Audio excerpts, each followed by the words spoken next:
Good afternoon. Sorry, I saw some of you jump. I'm sorry to have startled you like that. Welcome.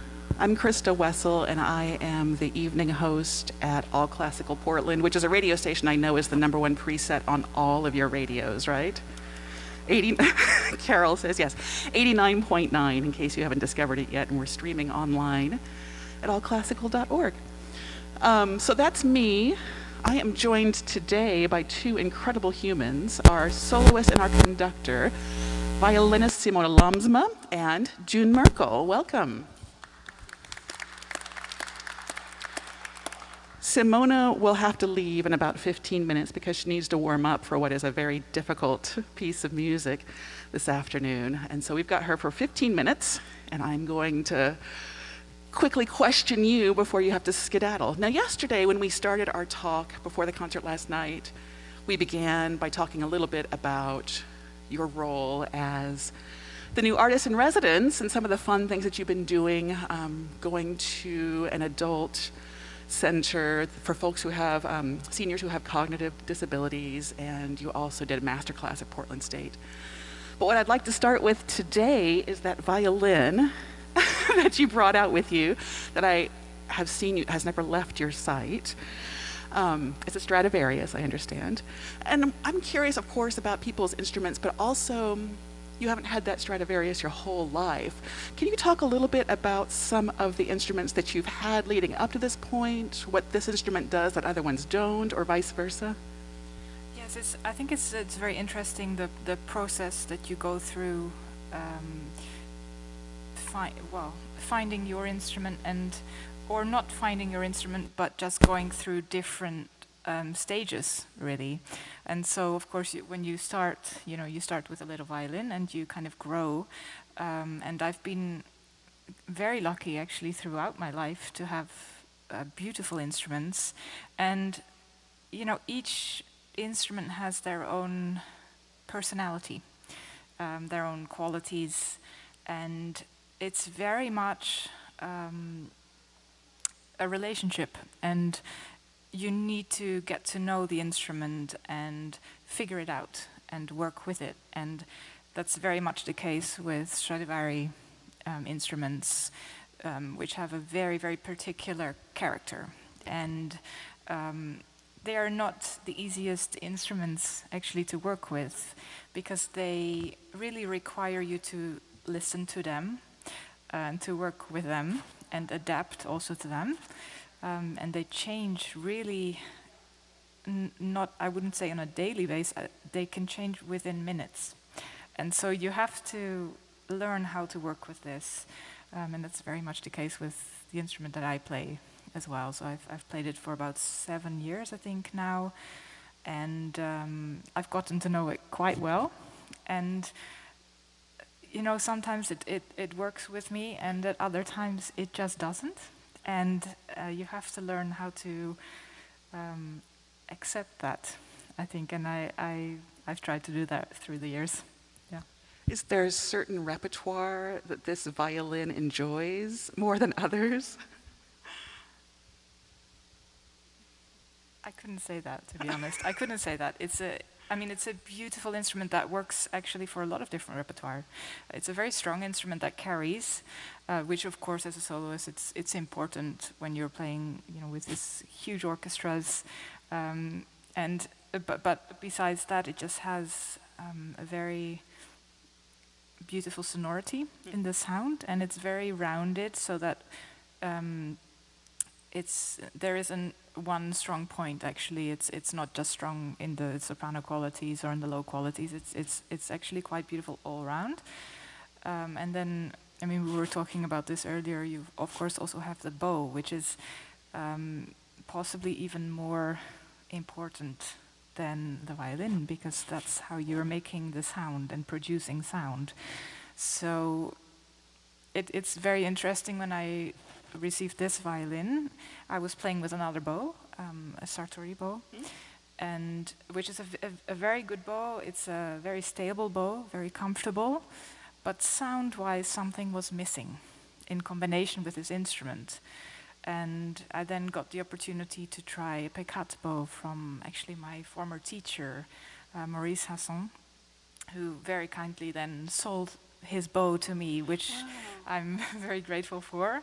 And somehow, you know, the sound quality completely changed playing that bow with this instrument, with this violin. It's such alchemy, right? The right player with the right violin, with the right bow. Yes, and I think it's also, I mean, it's, for us violinists, I think it's also a continuous kind of search. We also, I think, enjoy to always keep searching, keep looking for what is out there and what is possible. You know, what more qualities can we find, and I think it's probably an ongoing adventure. Yeah. Well, all are working spectacularly for this piece of music, the Shostakovich Violin Concerto No. 1. You recorded this a few years ago, and even before that, this has been part of your repertoire for some time. Yeah. When did you start playing this, learning this? I first started playing this as a teenager, and it just immediately grabbed me, this music, and it still does. I think you'll all hopefully feel that it's such a journey and such a journey of raw emotion from beginning to end. So it's a dark piece, which really I think just reflects the time that Shostakovich was living in, but also his own fears and pain. Everything is in there, and I think we all go through this together when playing this music, and it's totally draining, yet at the same time also I think very fulfilling somehow to experience it together. I'm wondering if because it is kind of dark and moody, that's why you as a teenager loved it right away, because teenagers are, you know, dark and moody sometimes.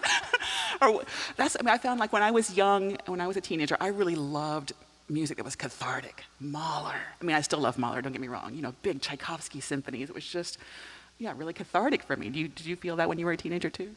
I think I still do. No, I think it's interesting because somehow all this kind of dark, deep, challenging, emotional kind of music just always has really touched me, and in a way I feel very comfortable playing this kind of music. So maybe it says something about my personality. I don't know, but yeah, it's just very challenging, and I love playing these kind of pieces. Well, we talked about how the darkness kind of represented what Shostakovich was going through at the time. He was not having a good time in his life at that moment. His music had been banned. He got fired from his job at Leningrad Conservatory. How does all that negative stuff manifest in this music? Where do you hear that in this music? I would say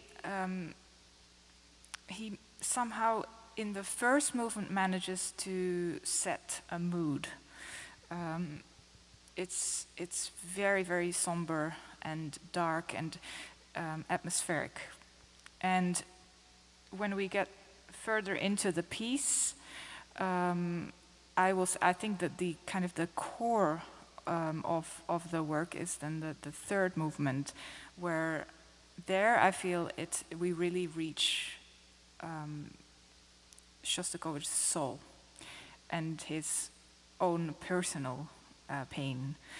And I think it's interesting that from the third into the fourth movement, Shostakovich wrote an enormous cadenza for solo violin, which just the tension that is built up throughout this is something really quite unique and unlike anything else, I would say. Yeah. And then after that tremendously difficult and long cadenza, it seems extraordinarily long, maybe it's because of the tension, you go into this manic rush to the end. He titled the last movement Burlesque, and there's 4 movements to this concerto, which is also odd. But I think you and I were talking a little bit yesterday about, you know, burlesque, you think, oh, happy, joyful, but there's this undercurrent of something going on there too. Yes, for sure. I think with a lot of Shostakovich music, you always feel that there's this underlying element. There's always this darkness or the sarcasm or bitterness. You know, it's never as happy as it might seem. I think that's probably it, and very much so in this last movement. Yeah. Maestro Märkl, before we have to say goodbye to Simone, is there anything you'd like to add about the Shostakovich concerto? Yes, I think it's important to know that all of the music of Shostakovich is really dependent from the political situation. And I think in this piece, the centerpiece is not one of the movements, but it's the cadenza, which is really extraordinary. And the Passacaglia, you have mentioned the third movement. Passacaglia is actually a Baroque dance. Has a very clear form, which is always being repeated. So that means he has this structure, and he can't escape from that. He is trying within this structure, within the system, and you know at that time there was Stalin on top, and the oppression he did was cruel. So he wants to live in this system, in the Passacaglia, and the Passacaglia starts really big with a heroic gesture. I have to say something against, I have a right to live, and so on. That's very strong. And he doesn't succeed with that. He can, after the first part of the Passacaglia, when the second repeat comes, he gives in. He looks for different colors, and these are the inside colors. He's speaking very softly, very tender, and sometimes you feel, oh, there is so much emotion inside, which wants to speak and cannot, because we are in this system.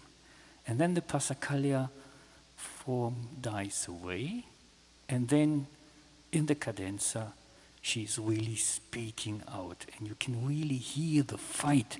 There are a lot of passages where she just plays kind of détaché notes, and so this is kind of a searching, and then there are sudden accents where something strikes him. So it's a really dramatic piece, and it leads actually in the end. Oh, there is once she goes really crazy with the chords. Yes, this is also fighting, and it's so much contrasting emotions in this cadenza. So, and then it doesn't lead to kind of a consolation or a solution. It just goes on, and then to a quick last movement, which was kind of to the pleasure of these Communist Party people, because it has a lot of nice rhythmic structures and so. But there is this underlying idea, it's okay, we have to go on like in a train and it just moves. But it's actually what he wants to say, that's the cadenza. And that's probably, for me, the only piece in the violin literature which has this confession in the cadenza. Oh my goodness, I love the way you speak about music. Thank you for adding that. Before we say goodbye to Simone, you are our artist in residence, our new artist in residence, which means you'll be coming back for 2 more years, 3 total. Do you have any idea what you're going to be playing when you come back next year?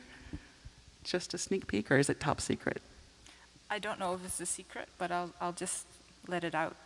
You know, if it's a secret, then I'm very sorry. But next season will be I will be playing the Barber Concerto with your fabulous musicians. I love that one. Fantastic. And I think we're doing that together, I believe.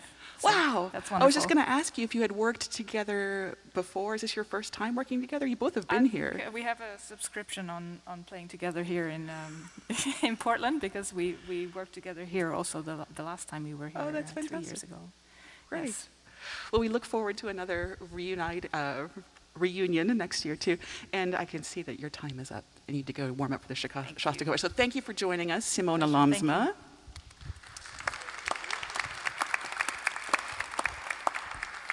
So, social distancing, yes. I come still closer. Now, backstage, Maestro, you told me that you were once a violinist too. That's how you got your start, is that right? Yes, I was. My father was a concertmaster. My mother was a concert pianist. So of course I learned these instruments when I was 4. I started with this, and all my family then, my brother and so all fiddle players. So I grew up with this instrument. And then how did you migrate from being an instrumentalist to being a conductor? Basically, once I started with the piano, and I had the violin. Then later I was more into this piano playing, and I wanted to start a career as a solo pianist. And I was quite hard-working student, 12 hours would practice at least per day. So, but I felt, okay, I'm always by myself. And the few times then I played as a pianist in the orchestra or did larger scale chamber music, I was so happy just playing and making music like in a team. Yeah? And so that somehow naturally turned into conducting, and in my understanding of conducting, that as a conductor I'm a team leader, but I'm a member of a team. So what I really love is sharing music and creating connections between musicians and with the audience, and that's why I'm on the podium. I'm glad you are. Jun Märkl is the new Principal Guest Conductor of the Oregon Symphony. Yes. So we can expect to see you again later this season with Joshua Bell, I believe, and of course, hopefully for many years to come. It's a joy to have you here, and I know the orchestra adores working with you. Maestro Märkl has also, as we start to talk about the program today, has recorded with a French orchestra every single orchestral work by Claude Debussy. So I consider you quite a Debussy expert. And I'd like to start by talking about the piece on today's concert as it relates to who Debussy was as a composer. We think of him as an impressionistic composer. He wrote very colorful works, gorgeous instrumentation. This was the very last orchestral work by Claude Debussy. And if we can talk a little bit about what this work represents for him, how it represents his style, how he got to this point, whatever you'd like to share with us. So we consider Debussy as the impressionist in music, but of course this is something which he wasn't from the beginning. He has his history, and the point where we are now with our image is the end of the middle period in his oeuvre. So Debussy started like all the others, French young composers, studying especially German-style music. And in the middle of the 19th century, French music was heavily under the German influence. So especially Richard Wagner, Tristan, for example, made a huge impression, 1859, or Parzival, 1882. So Debussy he got a kind of scholarship, and he went to Bayreuth to see these works, and the fascination was so great. Why? There are a couple of reasons which are important for his later life. Bayreuth, as you know, is this very special opera house, specially built for the works of Richard Wagner. So the sound is very unique. And it's particularly in Parzival, Richard Wagner developed this idea that the colors of the orchestra would blend so well. You know, in Bayreuth they have the pit where the orchestra is sitting, is not open, but has a lid kind of like this away from you. So the sound of the orchestra comes up goes to the back of the stage and then comes to you. And by that time, it's so blended, so kind of unique, that was a kind of fascination for Debussy. So he got a quality, a sense for the quality of sound. The second thing was that Wagner was the one who defined and said music is part of art, and I want to create the Gesamtkunstwerk, which is kind of the form of art where all different forms of art, like in opera, set design, painters, acoustics, music of course, then singing, staging, so acting, light design, all these come together to formulate one unique form of art. And this idea, a bit of this, we have also in our piece tonight, because the title is Image, paintings, pictures. Yes, so he is crossing borders. But still, when he started to write music, then it was very traditional. Out of political reasons in this century, it changed back and forward. You have the Germans. The German was not a really country at the time. It was a bunch of little kingdoms and dukes. And on the other side, you had the French. The relationship was quite uneasy at times. They had a couple of wars, and especially the war 1870-71 was quite disastrous for France. They started the war and they lost the war. And they lost territories, they lost their self-confidence, a little bit their arrogance. And then they had to think, what should we do now? We cannot go with this German influence anymore.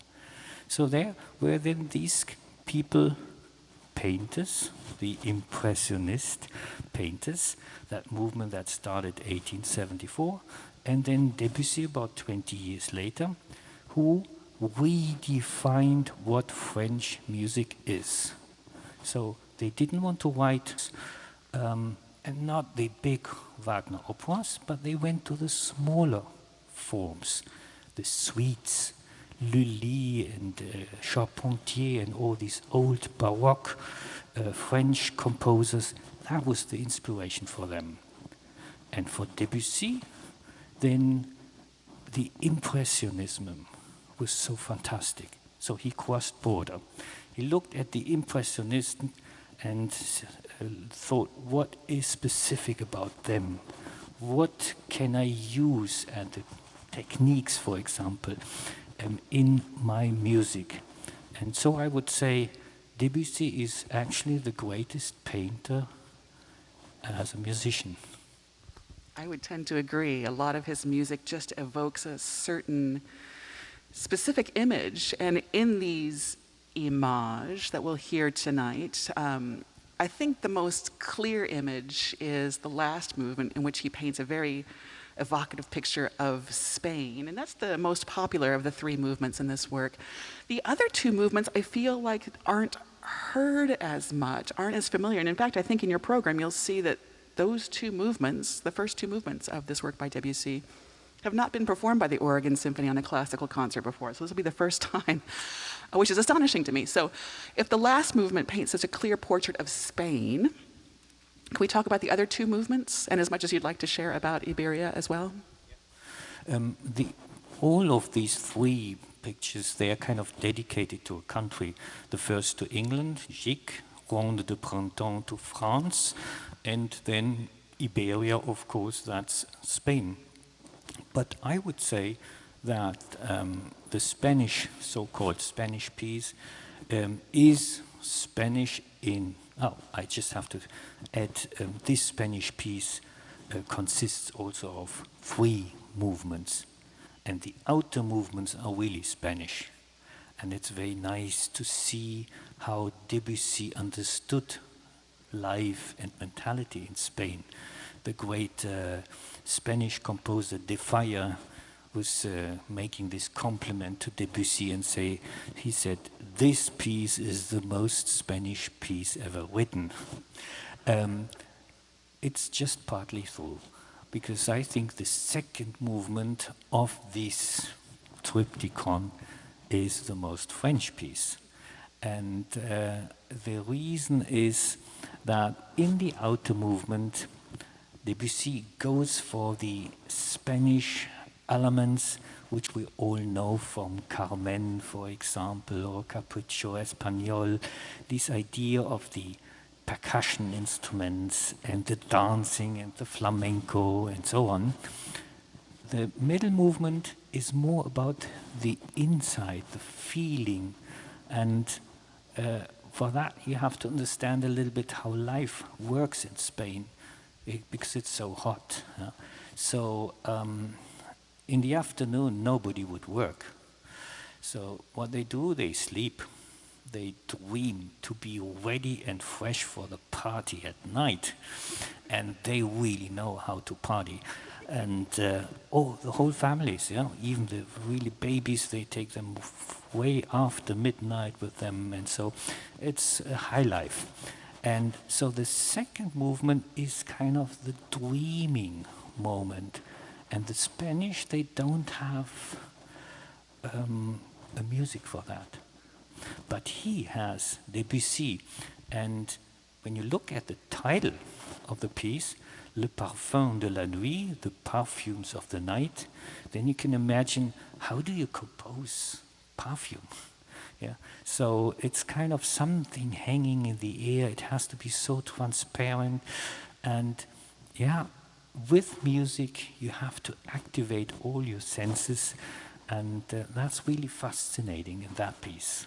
And so I would say this second movement is the centerpiece of impressionistic music. And in the 1 minute we have left, would you like to say something about the first movement of Image? Yes, Image, the first movement, that's about England.